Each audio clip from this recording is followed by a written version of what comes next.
folks, this is Pastor Mike Hoggard, pastor of Bethel Church in Festus, Missouri, and head of prophetic research ministry with another Watchman video broadcast. Nancy Pelosi, right off the top of the bat here. I've got some startling video to share with you today concerning Nancy Pelosi and what she's talking about this week. You've heard all of the flap about this Ground Zero mosque that's going in near the site of the World Trade Center, and who's for it and who is against it, and then Barack Obama coming out, sticking multiple feet in his mouth over the deal. By the way, did you see the polls this week? It looks like about 25% of Americans, 1 out of every 4 of Americans believes now that the President of the United States is a Muslim. That's pretty scary. Not the fact that they believe it, but the fact that if he is a Muslim, we have taken a turn in this country. And so he's come out saying all the wrong things about this thing. And by the way, this is the same president that basically dissed all the people on the National Prayer Day. You know, he said, I can't go to that prayer thing. You know, I just don't really what he didn't want to do was he didn't want to make the Muslims mad. And so, does he believe in prayer? Yes, he does. In fact, the White House comes out this week and says, well, everybody knows he's a Christian. I mean, he prays every day. Okay, but praise to who? And he has this prayer ding. He is the one that led the, Ramadan? He led the Ramadan celebrations right out of the White House of the United States of America. Oh, this is not a Christian nation anymore. Anyway, Nancy Pelosi is jumping right into this deal because it just really scares her to see people threatening anything that she has to do with or anything she supports. So here is an article. Nancy Pelosi calls for the investigation of WTC mosque opposition. House Speaker Nancy Pelosi, California Democrat, called for an investigation of those who are protesting the building of the Ground Zero mosque on Tuesday. She told San Francisco's KCBS radio. She said, quote, "There is no question there is a concerted effort to make this a political issue by some. And I join those who have called for, when I watch this now, I join those who have called for looking into how is this opposition to the mosque being funded." Well, we are releasing here from our top secret broadcasting compound at 1233 American Legion Drive, Festus, Missouri. We are releasing video of showing how the funding. Now, this basically is in-house video. I oppose the building of a mosque in New York City near Ground Zero. So this is just a video that we're releasing now for the general public showing how I get funded. You won't believe your eyes. Take a look.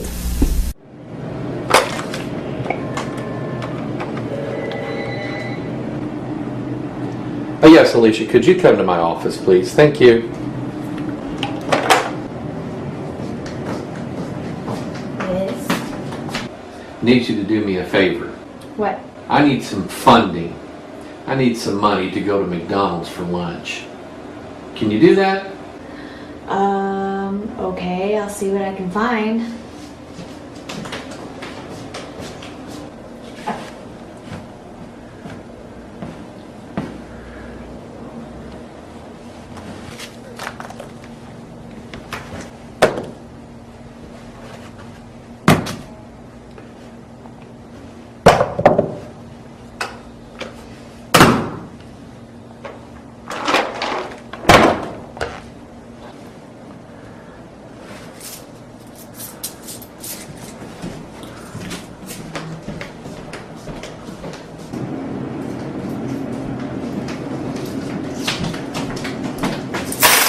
Mom said that's all the funding you get.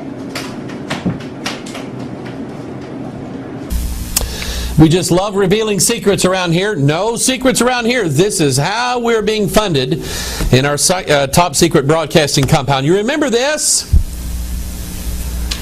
The body scanners that have been going in at airports all across the country, and everybody says, well, they're just going to take a quick look, make sure you got no bombs on you, and then let you go, and then we're going to delete the images. You really believed that, didn't you? Here's an article out. Feds admit storing checkpoint body scan images. For the last few years, federal agencies have defended body scanning by insisting that all images will be discarded as soon as they're reviewed. The Transportation Security Administration claimed last summer, for instance, that, quote, scanned images cannot be stored or recorded. Now it turns out that some police agencies are storing the controversial images after all. The U.S. Marshal Service admitted this week that it had surreptitiously saved tens of thousands of images recording with a millimeter wave system at the security checkpoint of a single Florida courthouse. This follows an earlier disclosure by the TSA that it requires all airport body scanners it purchases to be able to store and transmit images for testing, training, and evaluation purposes, and also, by the way, probably to make fun of the people.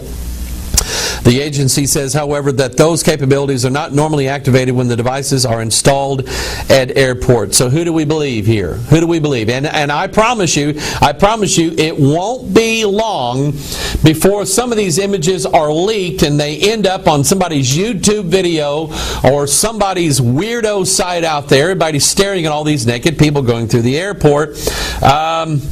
There is no privacy anymore. There is no privacy. In fact, there was an article that came out last week, Google founder telling everybody in the world, hey, at some point you're going to have your name changed. We know so much about you. And there just is no privacy anymore. Here's another one related to that. This is from WorldNet Daily. The article says, state to citizens, no more petitions for you. Proposal would virtually eliminate citizens' right to decide referendums. An amendment of the Massachusetts Constitution proposed by Democrats, who else, could virtually put an end to citizen-initiated referendums in the state.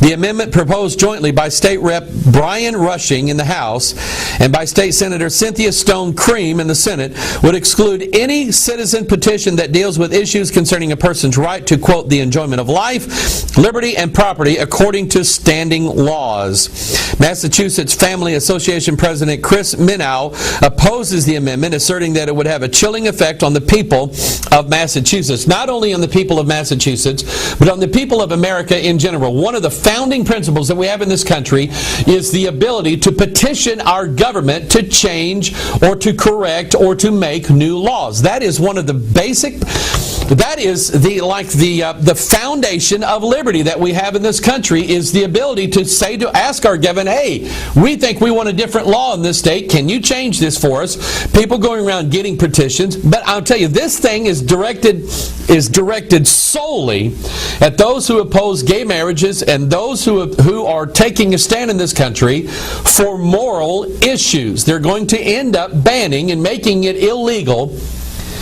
We're going to get to a point in this country where it's going to be illegal for you to say anything about anything that's going on in government. What happened to the United States of America? What happened to the land of the free? What happened to freedom of speech and the rights to address our grievances with our government? What has happened to that in this country? We ought to keep our eye on this and see what's going on. Here's one that, everybody knows that George Soros and Barack Obama and all his group is part of the New World Order. Everybody knows all this stuff. But what kind of repercussions is it having among certain groups in America? And I've been warning you about this, and I've been talking about this in several things we've been doing in our video called Baphomet, the God of Transformation. I show you sort of what I think is the plan that's going on right now in the United States of America to bring about its transformation. In other words, you have to get, and let me use some things here. Here is morals and dogma, and here is the Holy Bible. You have to get these things to go, okay? You have to get them to crash into each other in this country, and that's where we're headed right now. And it just seems like that everything that is going on right now in our country, I'm amazed just about every time I read news articles about our government, about the liberal socialists that are taking over our country, and about our president itself. It just seems like they know all the right buttons to push in this country. And I really think that is I think it's deliberate, and I think it's a dangerous thing. So take a look at this article here. Obama official led Soros fund supporting world government. Sought more UN helmets on U.S. soldiers, membership in International Criminal Court.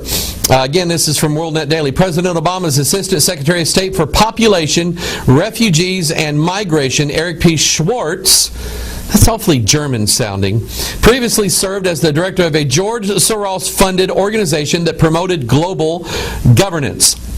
Schwartz also coordinated meetings on behalf of Obama's transition team with a group that advocates placing more blue United Nations helmets on U.S. troops and coercing the U.S. to join the UN's International Criminal Court, which could prosecute American citizens and soldiers for war crimes and other offenses. A 2009 report by Cliff Kincaid, president of America's Survival Inc., warned, now here it is right here, joining the International Criminal Court, here he is, a direct quote, could spark a revolt in the U.S. Armed Forces. A revolt in the United States Armed Forces by the people who have all the weapons and all the guns and all the military might. This administration has already pushed them far enough. They've got them involved in a war that they probably cannot win. They pulled probably their most favored general off of the field and replaced him with somebody else. And here is just another thing and the fact that there is this ongoing issue about, and you know that there has to be talk. You know that these soldiers are out there on the field. They're not having public meetings, they're not having town hall meetings, but they're talking amongst themselves and they're saying, you know what, I wonder if my commander-in-chief is a United States citizen. And then we have groups like this, like George Soros and others, putting these people in power that are trying to bring our country under the governance of the United Nations, something that our armed forces men did not swear to pledge allegiance to. They said they would pledge allegiance to defending the Constitution of the United States. And according to this article, this could spark a revolt in the U.S. Armed Forces that we have not had. We have not had a military coup in this country forever. We've had a civil war, we had the American Revolution, but we're not used to seeing a military takeover of our country. I mean, this is not like we're some third world country or something. We just haven't seen that. And I don't know how this country is going to react to something like that, but I think it's on the horizon and we need to be watching. Here it is. Food and Drug Administration OK's first embryonic stem cell research trial on humans despite concerns. They're wanting to despite our concerns. The Obama administration, has approved the bid by cloning company Geron to undertake the first trial involving the use of embryonic stem cells in humans. They have never been used before in people because the cells cause tumors and have immune system rejection issues when tried in animals. Scientists and pro-life advocates say human embryonic stem cells are not ready for trial because problems associated with the cells in animals haven't been solved. The embryonic stem cells still cause tumors and have issues with the immune system rejecting the injection of the cells. The FDA has initially placed the trial on hold, but Geron indicated today that the agency is now allowing it to proceed with an early stage trial on a stem cell therapy for acute spinal cord injury. The FDA placed a hold on the trial last August when evidence showed Geron's GRN OPC1 encountered safety issues when used in animal studies. Geron's own data showed higher frequency of small cysts within the injury site in the spinal cord of animals injected with the embryonic stem cells. Now remember, this is something that we primarily as a nation stood against back in between 2000 and 2008 when George Bush was in administration, and I don't agree with everything that he did, but he basically put a halt to embryonic stem cell research and said, I don't think this is a good idea. Most of America is against it. And me personally, they're taking dead baby humans that they have killed. Dead baby humans. And where do I get that from? I get that from the scriptures. Life does not begin at birth. It begins at conception. God told Jeremiah, he said, I called you from the womb. He said that of John the Baptist. He said, I've called him from the womb. Even when John the Baptist was in the womb of Elizabeth, when he heard the message of the angel Gabriel, And when Mary's relating that, saying that she was going to have the Christ child, the Bible said the babe leaped in her womb. He was alive inside of that womb. And it is murder to go inside the womb of a woman and kill that baby. It is something that is totally abominable then to take that unborn child, that unborn fetus, that unborn embryo, and use it to further the life or to better the life of someone that is already. How much more barbaric are we going to get in this world? When we abandoned the principles of the Scriptures, when we abandoned prayer in our schools, when we abandoned biblical principles, not only in the public realm, but in the church realm as well, when we started abandoning those things, this is when we started to see the flood, and I want you to remember this word, the flood of iniquity. And I'm here to tell you, and I'm going to show you something here at the end of this broadcast. God is going to pour out His judgment upon this world because of things exactly like this. See, it's all about, I'm sitting here and I am pushing buttons, and it's all about pushing buttons. And I think I know from the Scriptures where it all is going to lead. Here's something else related to that. Microchipping of Alzheimer's patients begins in Florida. The Delray Beach, Florida-based company VeriChip, wait till you see what I know about them, has announced plans to implant 200 Alzheimer's patients in Palm Beach County with radio frequency identification chips as part of a pilot study to test the new technology. The VeriMed microchip is approximately the size of a grain of rice and contains a 16-digit patient identification number, which is available to anyone who scans the device with the right technology. This number can be entered into a database to retrieve a patient's medical information. The FDA has approved the chip for human implantation. Now, if you've been following the VeriChip thing for years, and yes, I think that it has something to do with the mark of the beast. I don't know exactly what yet, but I'm going to show you something here a little bit from their website that gives us another clue as to exactly what is behind all of this. But if you remember years ago, when VeriChip first came out, they were a company called Digital Angel. I mean, think about that for a minute. And it was a connection. Their website talked about a connection between humanity or between electronics and the human soul. Now, remember a few weeks ago, we did a Watchman broadcast on the singularity and what it is. And it's merging electronics in with the human body to bring us to Godhood. And this is part of that, and there's no doubt in my mind about it. Because I want to show you a clip here from VeriChip's website. I want you to notice their logo. Inside of this, and this is, I guess, meant to represent this grain of rice-sized implant that they put in people.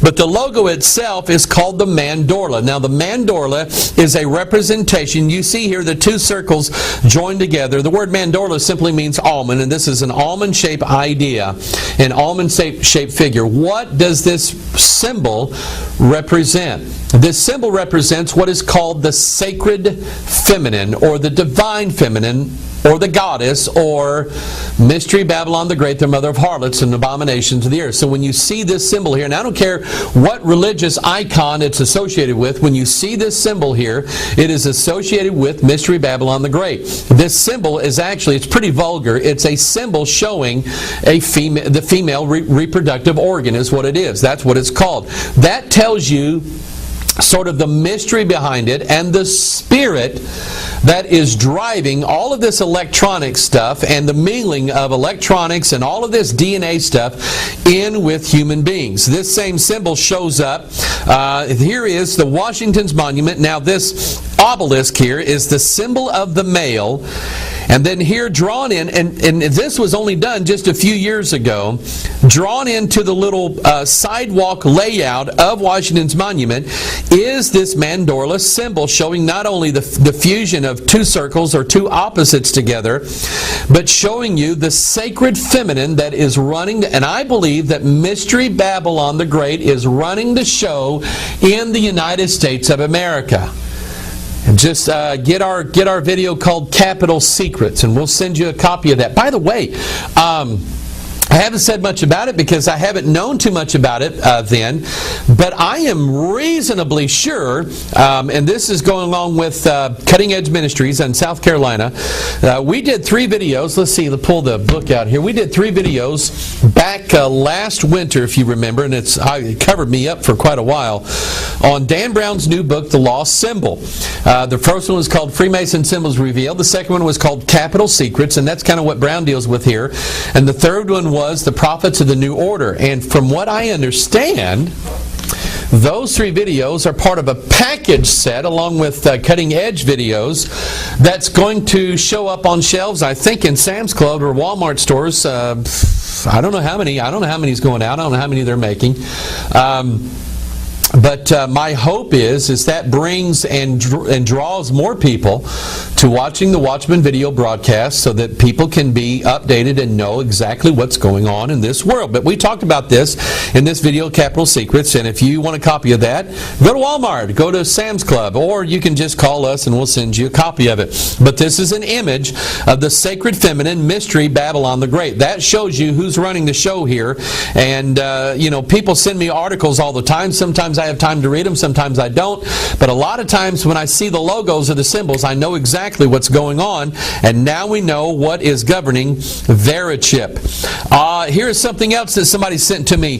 This is a fellow by the name of Bruce H. Lipton, Ph.D., uncovering the biology of belief. He said, humanity is on the brink of spontaneous evolution. Spontaneous evolution offers you the information, inspiration, and invitation to participate in the greatest adventure in human history, conscious evolution. Economic meltdown, economic crisis, seemingly endless warfare. The world is in critical condition. We all heard stories of people who experienced seemingly miraculous recoveries from illness, but the same thing can happen. Can the same thing happen for our world? According to pioneering biologist Bruce Lipton, it's not only possible, it's already happening. We are surrounded by the proof that we are poised to take an incredible step forward in the growth of our species. Notice the language that's being used here. In spontaneous evolution, this world-renowned expert in the emerging, that's an interesting word there, emerging science of epigenetics teams up with the political philosopher Steve Behrman to offer a new and hopeful story about humanity's evolutionary destiny. And I want you to take a closer look here at the top banner of his website. Notice the DNA there on the upper left. And notice the lettering here, uncovering the biology of belief. And I want you to notice the letter O, the letter E, the letter E, the letter O, the letter O, the letter O, the letter E, the letter E. I want you to notice those letters that they have and basically contain the as above, so below sign, the fusion of opposites. And I'm going to show you something more about that here in just a little bit. But all this goes right into Daniel chapter 2, showing us that they, the fourth kingdom of Daniel, shall mingle themselves with the seed of men. That is going to be the day when mankind is transformed into a god. Not like the God, but into a god. And it's going to give humanity this mindset, like Lucifer said in Isaiah chapter 14. Mankind is going to repeat the mantra of Lucifer, I will be like the Most High. 7 words there. His 5-point plan. And this is all part of it. Part of bringing to man's consciousness. That's why these logos are being used. By the way, I am studying some things right now. And if you want to help me out with this, be more than welcome to. I am looking into subliminal advertising, subliminal marketing, how the mind works. I saw some fascinating things the other day that really just kind of connected for me why there's so much symbolism going on in everything that is around us. And so if you want to help me do some of the research on that, send it my way. I'd love to see it. All of us working together, we're going to get the truth out. But anyway, the symbolisms and the ideas and all this stuff that's being put out there, that mankind is going to become a god one of these days, in planning in man's mind the plan, I will be like the Most High. I will be God. Now, we are going to be joint heirs with Jesus Christ. We know that through the Scriptures, but it's done through the cross of Jesus Christ. This is a plan that's going to try to achieve that without the cross of Jesus Christ, and God absolutely will not allow it. And by the way, I've got another graphic to show you here concerning the New World Order, and I don't know what article it had to do with. I don't know what he was speaking on, but this just looked really interesting to me. Dun, dun, dun. That's what category that falls into. Here's another one, a dun, dun, dun. Is your detergent, see, this is all New World Order Big Brother stuff here. Is your detergent stalking you? Brazil's Omo uses GPS to follow customers home with prizes. Oh, we're going to give them rewards if we'll just let us bring them into the New World Order. Unilever's Omo detergent is adding an unusual ingredient to its 2-pound detergent box in Brazil. A GPS device that allows its promotions agency Bullet, that's an interesting word there, to track shoppers and follow them to their front doors. Now, why do they have to know that? Why do they have to know where I live? Why do they have to know what room I store my detergent? Why do they have to know all that? That's not what it's about. It's about control. Knowledge is power, and the more information they have on you, the more power they can have on you. A brave new world. Somebody sent me this one, and I get it. I mean, I immediately get this. This is from, and I had to ask him what this was all about, what company this. I think this is a wool company, New Zealand wool company that makes all these wool sweaters and I don't know, all kinds of stuff. But here's their product called Icebreaker, and it shows a woman riding, a beast with all these horns. In fact, he's part man and part beast. A woman riding the beast. Let's see, where is it? Revelation 17 is where they get that from. It's easy to identify the spirit of this world, people, if we will just take a look. Now, I mentioned in our Pure Bible study this week, and they caught it. One person emailed me and said, I think I get it, Pastor Mike. I think I know where you're headed. The story about the Holy Reverend Benny Hinn, who I believe is a Catholic mystic anyway, and all of a sudden his wife is divorcing him, and then all of a sudden, according to let's see, who is this? A National Enquirer article, and you say, well, it's a National Enquirer. Now, I don't know if you're not part of America, I don't know if the National Enquirer is in other countries, but the National Enquirer in this country has been known for, let's say, enhancing certain photos and enhancing certain stories that probably may not be totally true, But remember, they're the ones that broke the story in this country on, who was it running for president? With Al Gore. He was running for vice president with Al Gore. I can't think of his name. He had big hair. But anyway, they broke the story of him and had pictures of him going into a hotel meeting his mistress, and all of a sudden there's this love child involved and all this stuff, and his wife's divorcing.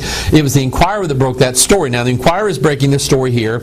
I can't say yay or nay that it's true, but there is a picture here of Ben the Hinn and Paula White. I don't know if you know who that is. She's another one of these crazy, charismatic, everybody ought to be rich and good looking like me if you're saved kind of people. And they're running around together, and they're walking into a hotel holding hands. Okay. I mean, that's all we know. Okay? That's all we know. We don't know anything else. That, to me, is not the biggest story. The biggest story is, where is the hotel that they're going into, and why were they there to begin with? The hotel is in Rome. Both of them were there meeting with high-ranking Vatican officials. Why? Well, I wasn't there. I wasn't in the meeting.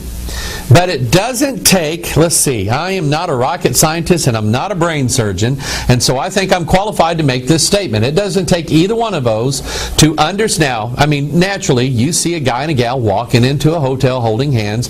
There is a conclusion that could be drawn from that. It may not totally be the right one, but there is a conclusion. So likewise, when you see two of these high-ranking, charismatic, and I will tell you this, that I have a deep suspicion, based upon articles that I've been reading for the last probably 25 years,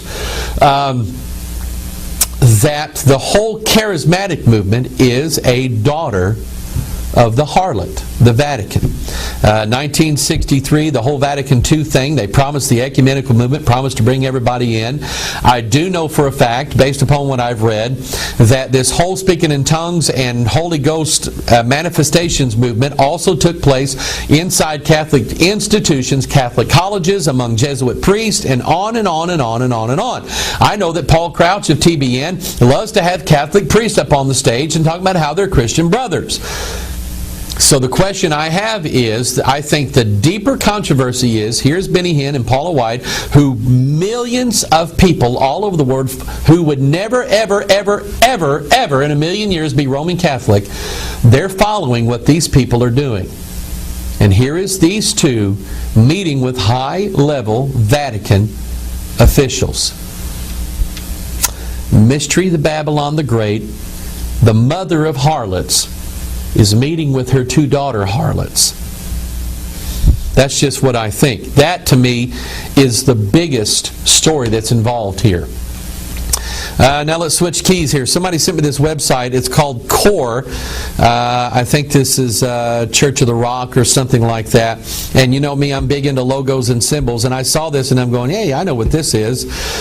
Take a look at this. Take a look at their symbol. And I want you to just kind of ponder this for a minute. Use your imagination. No, don't do that. Just take a look at the symbol real quick and tell me what you think it is. Now, I will also show you this same symbol actually, this is like the credit card I have in my wallet right now. Okay, Chase Bank's logo has that same symbol. What is that symbol? Can you guess? I'm going to give you 3 seconds. 1, 2, 3. That's what it is. It's the swastika. And you say, I knew it! I knew that Chase Bank was linked in with the Nazis. It's a whole lot bigger than that, okay?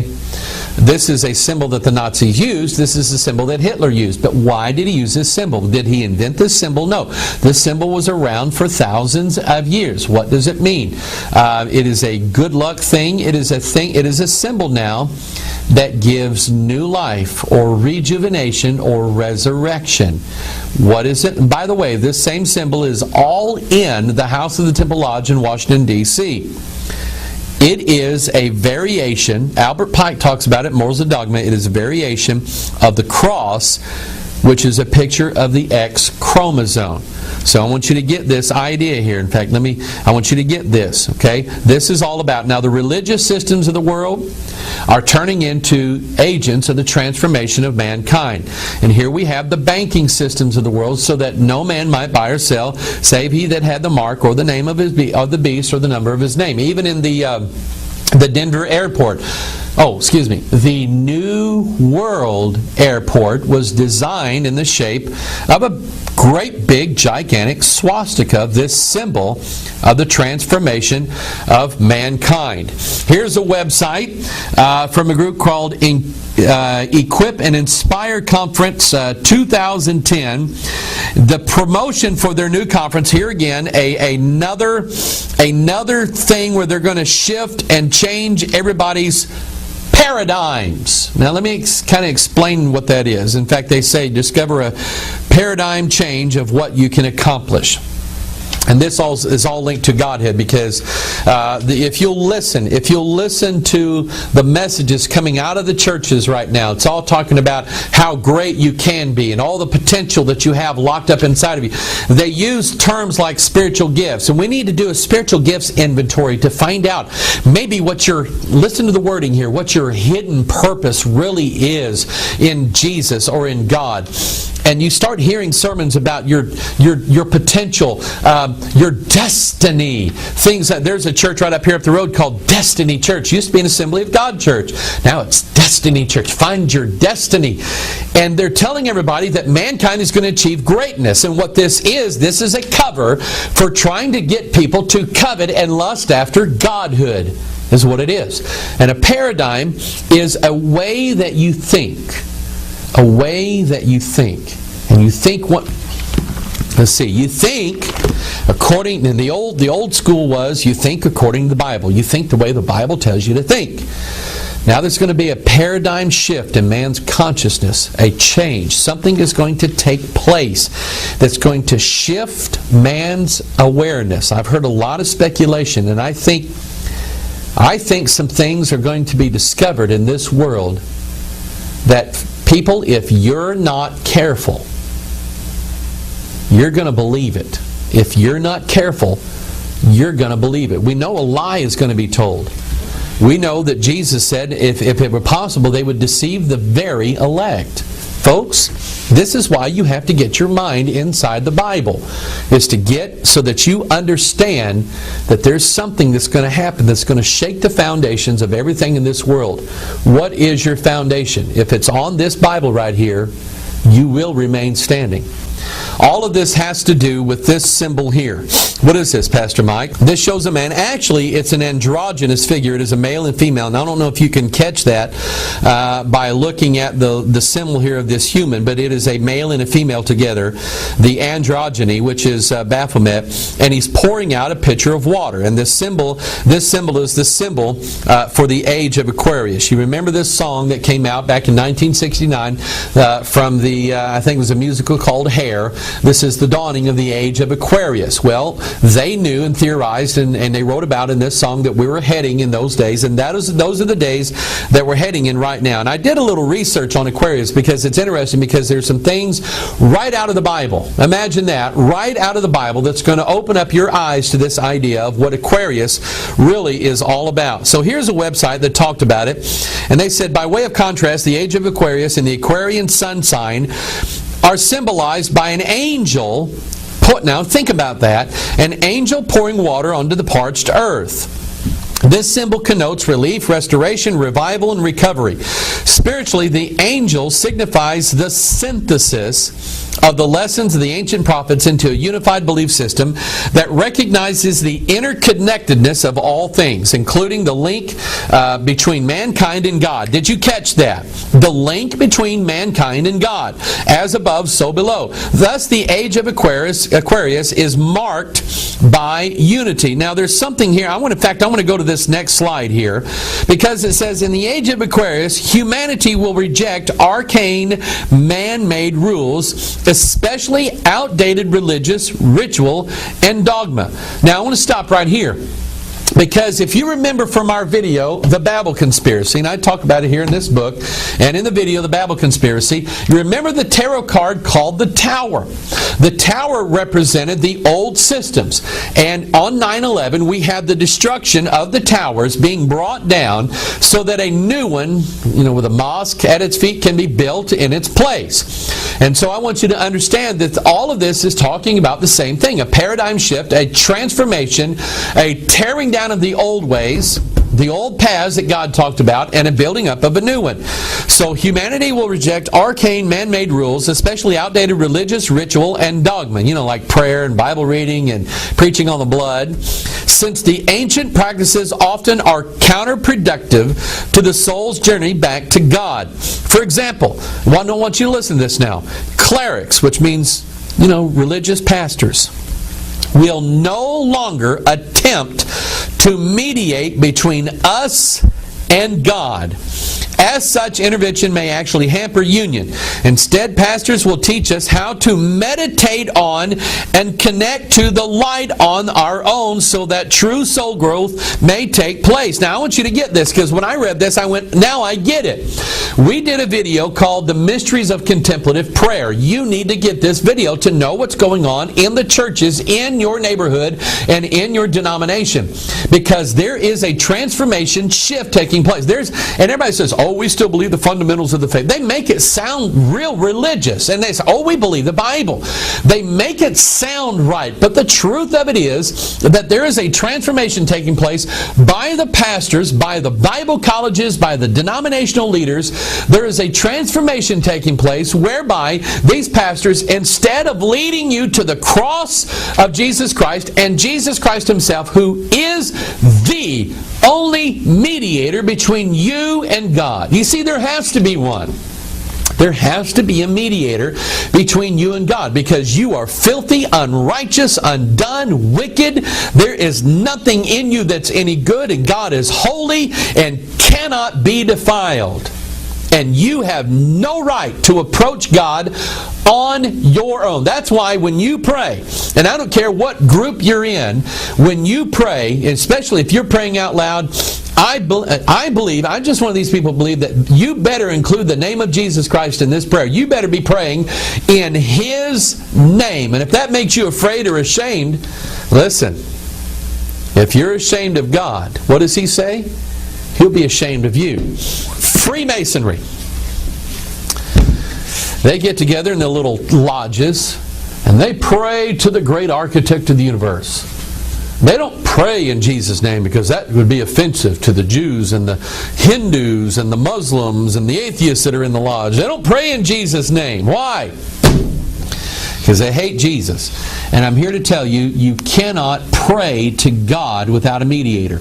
And so instead of pastors, the old paradigm, the pastors, instead of the pastors leading people to the cross, where is the mediation between God and men? They're telling, and this, I will tell you what, when I saw this, I just went, that's it. The Aquarian age is about throwing down these old rules, and about now the clerics now are going to be telling people, you can go directly to God. You can connect directly to God inside of yourself by meditative, contemplative, chanting a mantra, mind-altering, conscience-altering prayer called contemplative prayer. Whew. I want to tell you something. I know a little bit, in fact, I know a lot about Mike Hoggard. And I know a little bit about God. And I would not want to meet God face to face without the mediator. I would not want to do that. This is the paradigm shift. This is what the Aquarian age is all about. The article goes on to say Aquarius is an air sign. Does that ring a bell? Which highlights why technology has advanced so rapidly during the Great Cusp. During the Aquarian age, mankind no longer will be limited to water or land-based systems of communication or travel. Hence, during the Great Cusp, mankind invented telephones, satellites, and the internet, which are all methods of communication. In addition, mankind built airplanes, jets, and rocket ships as air methods of travel. We can expect technology to continue expanding at phenomenally rapid rates. The trick will be managing these advanced air technologies until we have safely passed into the new millennium. Do you remember? We were talking about this in a previous broadcast, this new ad campaign by, Verizon, called Rule the Air. This is based upon the scripture where it says, talking about the prince of the power of the air. That is who the last airbender is. He has the power over the air, in fact, over all the elements. And this is exactly what is the representation of the New Age Aquarian movement. In fact, here it is. I finally brought it up here. I remembered it today. The Aquarian conspiracy talks about how, these people are taking over everything. And they are.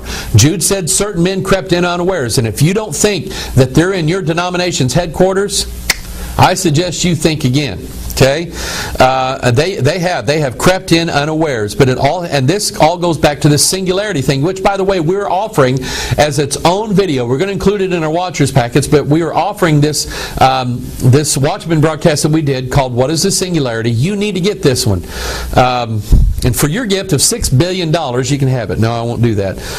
But anyway, just call us and tell us that you want it. But anyway, an air symbol, this Aquarian thing, it's about transformation. So here is one of their logos showing two waves. Remember, we talked about that earlier. That is as above, so below. And that is the location of the water that came when the flood came. So the waters came up from the deep and they fell down from the sky. So in the last days, we have the pit opened up once again, and these demons coming up from the pit, and the prince or the king of the bottomless pit, Apollyon or Abaddon. And then we have 1/3 of the angels falling down from heaven. And the Bible talks about as being a flood released in the last days. But I want you to notice again what this androgynous Baphomet is doing. Okay? And I'm here to tell you that everything can be understood by the Bible. What is he doing? He is pouring out. Jeremiah chapter 6, to whom shall I speak and give warning that they may hear? Behold, their ear is uncircumcised, and they cannot hearken. Behold, the word of the Lord is unto them a reproach, and they have no delight in it. Does that sound familiar to anybody? Therefore I am full of the fury of the Lord. I am weary with holding in. Look at what God said. I will pour it out upon the children abroad, and upon the assembly of young men together, for even the husband with the wife shall be taken, the aged with him that is full of days. And their houses shall be turned unto others. Verse 12, with their fields and wives together. For I will stretch out my hand upon the inhabitants of the land, saith the Lord. For from the least of them even unto the greatest of them, every one is given to covetousness. And from the prophet even to the priest, everyone dealeth falsely. They have healed also the hurt of the daughter of my people slightly, saying, Peace, peace, when there is no peace. Were they ashamed when they had committed abomination? Nay, they were not at all ashamed, neither could they blush. Therefore they shall fall among them that fall. Notice the language here, and we talked about this in our Pure Bible study this week. At the time that I visit them, they shall be cast down, saith the Lord. Now look at verse 16. Thus saith the Lord, stand ye in the ways and see, and ask for what? Not a new paradigm, not a new way or a new era or a new breed. He said, ask for the old paths, and where is the good way, and walk therein, and ye shall find rest for your souls. But they said, we will not walk therein. Also I set watchmen over you, saying, hearken to the sound of the trumpet. That's the Bible. But they said, we will not hearken. Now I want to stop right here. Here is the old ways right here. This old King James Bible. And notice you go into churches, and do you hear the King James Bible being preached anymore? The answer is, by and large, no, you don't. Nobody preaches this Bible anymore. No one uses it. They might throw some verse up every now and then up on the screen that agrees with their sermon, because it says what they want it to say. But this is the old paths right here. And God said, seek them out. This is the trumpet that we're to hearken to. And God said, you're not going to seek out you want a new paradigm. You want a shift in consciousness is what you want. And I'm here to tell you, watch this now. Because God said, is this what you want? Is this what you really want? I'm going to pour it out upon you. Notice what else it's associated with. Samuel said, gather all Israel to Mizpah. This is 1 Samuel chapter 7. And I will pray for you unto the Lord. And they gathered together to Mizpah, and drew water, and poured it out before the Lord, and fasted on that day, and said there, we have sinned against the Lord. And Samuel judged the children of Israel in Mizpah. Now, I like seeing dual themes in the Bible. This is a prophecy. And at the time when God's judgment is being poured out upon the wicked Gentile world. Now watch this. He is going to, in fact, I'm going to wait, see if you can figure this out. Okay? Here is a restoration of Israel. Israel now comes to the place where they say, we have sinned. We have sinned against the Lord. They're confessing their sins and repenting. And God's going to forgive them. Now notice what the Bible says. Psalm 22. This is a prophecy of Jesus on the cross. Look at what he said. I am poured out like water. All my bones are out of joint. My heart is like wax. It is melted in the midst of my bowels. Who is it that's being who is it that's being poured out? Remember what water, if you need to get our video, we just come out with it called Revelation 6:6, and I explained to you what water represents in the Bible. Okay, I'll just tell you, it represents the Bible. Jesus Christ. The Word of God is what water represents. I am poured out like water. He said this concerning the cross. And what happened? Literally, what happened on the cross? When they pierced His side, blood and water, what happened? It was poured out. It issued forth from His side. I just like the Bible. Okay, I love this language. Mark chapter 14, and He sendeth forth two of His disciples, and saith unto them, Go ye into the city, and there ye shall meet a man bearing a pitcher of water. Follow him. This was to be the sign of the Passover, the crucifixion, the resurrection of Jesus Christ. It was all initiated by this sign of a man carrying a pitcher of water. Something's going to be poured out in the last days. Look at this, Joel chapter 2. And it shall come to pass afterward, here it is. I'm going to see if you got this, that I will pour out my Spirit upon all flesh. And your sons and your daughters shall prophesy, and your old men shall dream dreams, and your young men shall see visions. And also upon the servants and upon the handmaids in those days will I pour out my Spirit. You see, God, watch this now, and this is the dual nature here of the last days.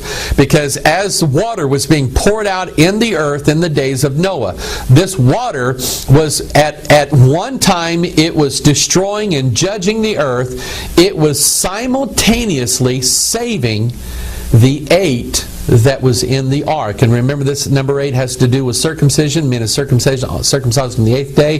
That's a symbol to Israel of their future salvation. And Peter also talked about that 8 is being saved by water. Okay? So water, while it's condemning the world, it is saving these 8. And this is what God this is what God is trying to send, the message He's sending to Israel in the last days. He said, I'm going to pour out my Spirit upon all flesh. Jesus said, I am poured out like water. So the idea is that Jesus is this water that is being poured out to Israel in the last days. They are going to receive of the Spirit of God, the Spirit of Jesus Christ, and not by animal sacrifices either. And don't believe anybody that tells you that. But this is what's coming in the last days. And then we go to Revelation chapter 16. And I heard a great voice out of the temple saying to the 7 angels, Go your ways and do what? Pour out the vials of the wrath of God upon the earth. Listen, people, there's this whole Aquarius age and all of this stuff that's being talked about. Oh, Marilyn Ferguson, I think she's dead now. She died not knowing what she was talking about. She thought she was doing mankind some good. But all she was doing was bringing about the pouring out of God's wrath upon the earth. But simultaneously pouring out the Spirit of Jesus Christ into the people of Israel in the last days. All things can be explained by the Bible. I've had this now for 2 weeks. We went on vacation. I appreciate everybody that prayed for us. And I come back and I'm going, you know what? I am going to teach this. I'm going to deal with this. To me, this Bible, it never, ever ceases to amaze me. Read this Bible, because the shift is coming. Read this Bible so that your faith will not be shaken in these last days. This is Pastor Mike. I appreciate you so much. I love you. Thank you for all those who pray for us here every day. Sometimes I'm just brought to tears by the love of people that I've never met. People that I think I would like to meet and would care about you. I don't mind being your pastor. I don't mind being your long distance pastor. I kind of like that. And if there's anything that I can do to help you, you got it. Give me a call, send me an email, write me a letter. Get in your car, drive over here. I'd love to sit and visit with you. God bless you. I love you. We'll see you on the next Pure Bible Study. Hopefully we'll be back in the book of Ruth then. God bless you. Bye-bye.